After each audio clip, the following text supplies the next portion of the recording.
안녕하세요. 우리 벌써 다음 주가 수능인데요. 그쵸? 시간 너무 빨라.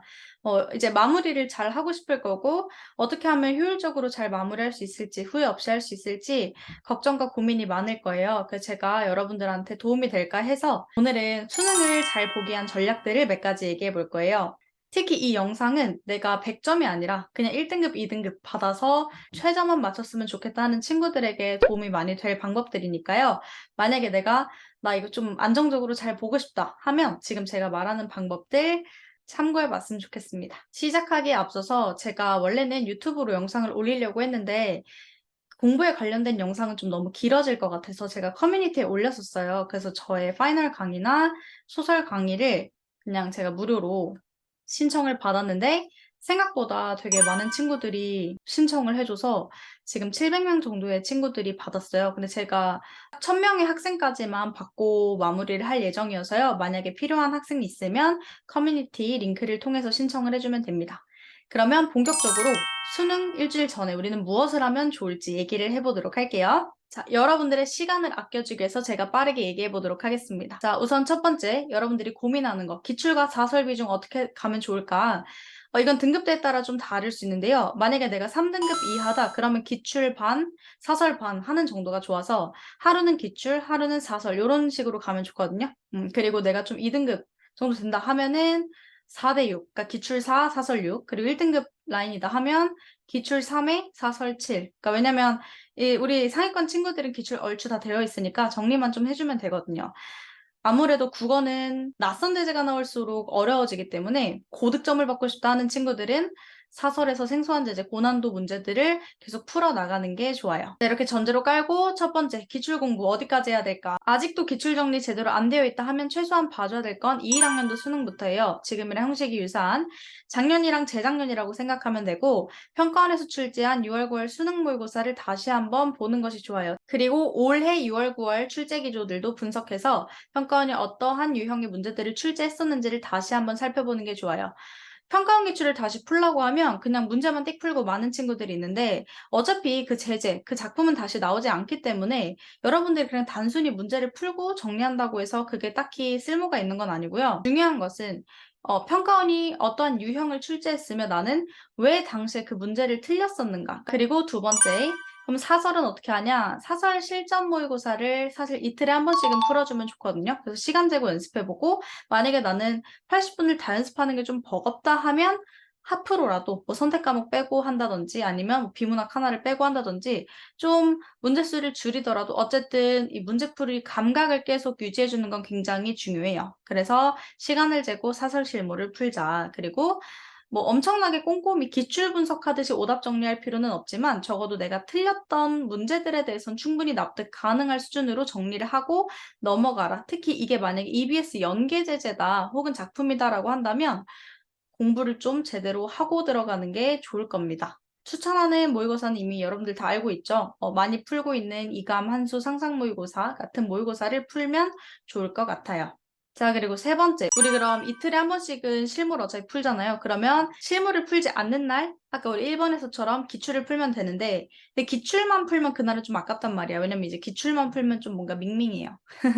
그래서 우리 화작이랑 엄매, 기출 공부하는 날에는 화작이랑 엄매도 계속 풀어준다. 그래서 사실상 선택 과목은 매일매일 풀어준다고 생각하면 돼요. 시간을 잡고 매일매일 풀어주고 풀다 보면 틀리는 문제들이 있을 거예요. 화작이나 매체 같은 경우는 여러분들이 틀리고 나서 어떤 유형의 실수를 했는지 마찬가지로 사실은 조금만 더 꼼꼼하게 근거를 찾았으면 풀 수도 있었던 거란 말이죠. 그러니까 너무 조급하게 내가 근거를 너무 지엽적인 부분에서만 본 것은 아닌지, 내가 뭔가 잘못 판단하는 게 있다면 지금 보완을 하는 게 좋고요.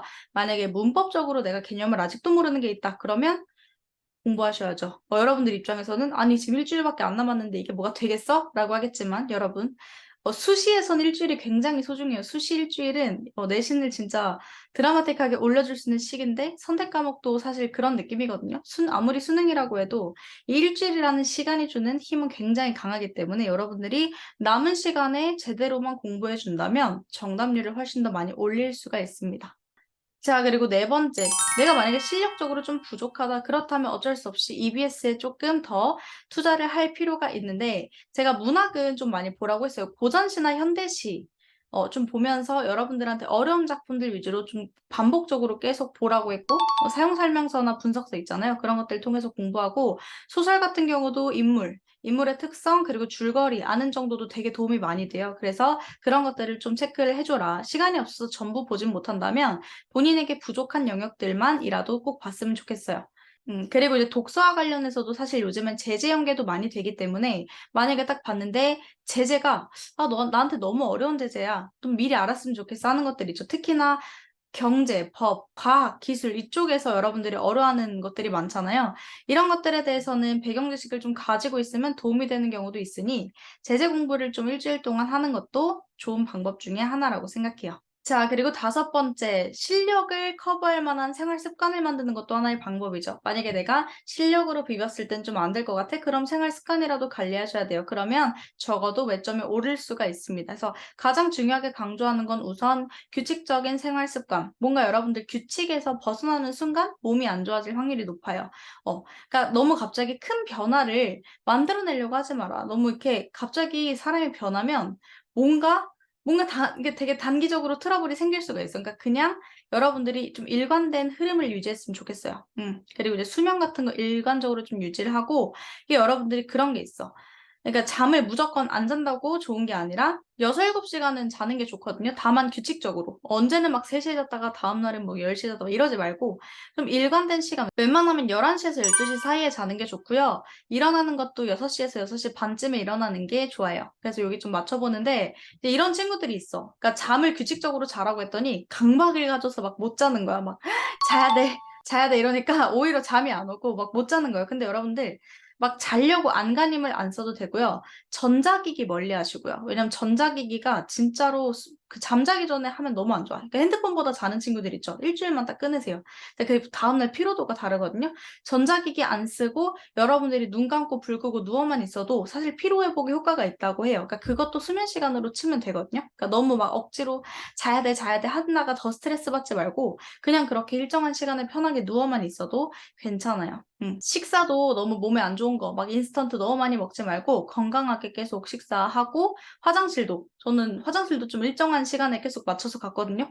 막 안 되면 그냥 일단 가서 앉아 있어. 왜냐면 국어 봐야 되는데 우리 막 배 아프면 좀 곤란하니까, 그쵸? 그래서 생활 습관 관리 좀 잘 해주고요. 막 어떤 친구들 그런 친구들이 있어. 커피 마실까요? 청심환 먹을까요? 근데 이게 원래 마시던 친구들이 커피 마시는 건 괜찮은데 안 마시다가 갑자기 나 각성한다고 커피 마시고 그러면 탈날 수 있으니까 본인이 원래 가지고 있던 성향대로 하시고요. 청심환은 가급적이면 안 먹는 걸 저는 추천을 해요. 그러니까 오히려 너무 좀 느슨해지고 졸음이 온다고 한 친구들이 많아서 개인적으로 뭔가 안 하던 걸 하는 것 자체가 좀 비추천입니다.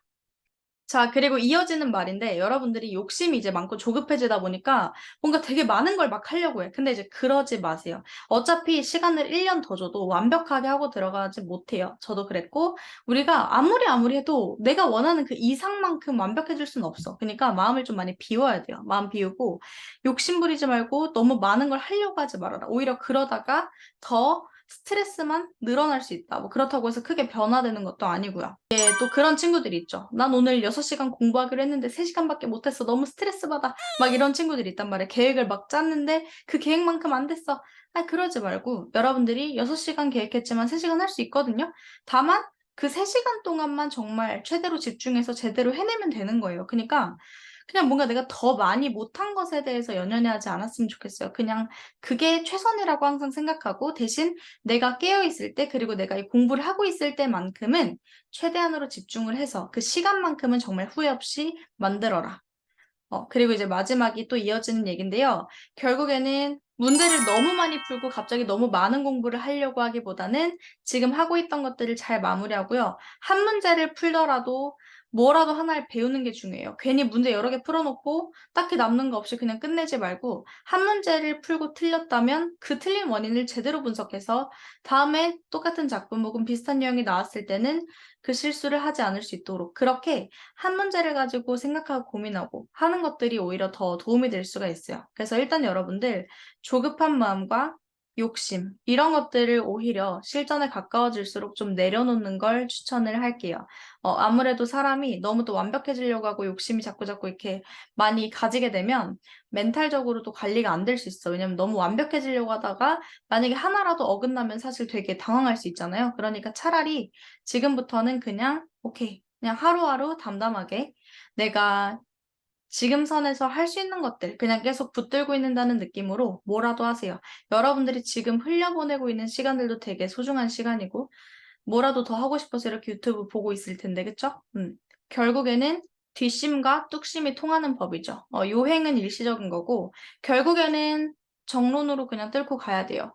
그냥 제가 지금 말한 것들 어디선가 이미 다 들어본 내용일 수도 있죠. 그치만 그만큼 중요하고 정말 핵심이 되는 부분이기 때문에 다시 한번 강조하는 거예요. 다이어트 하려면 어떻게 해야 돼? 다이어트 하려면 안 먹고 많이 움직이면 돼요. 정론으로 부딪혀봐라. 물론 이제 그 와중에 약간의 전략들은 필요하겠죠.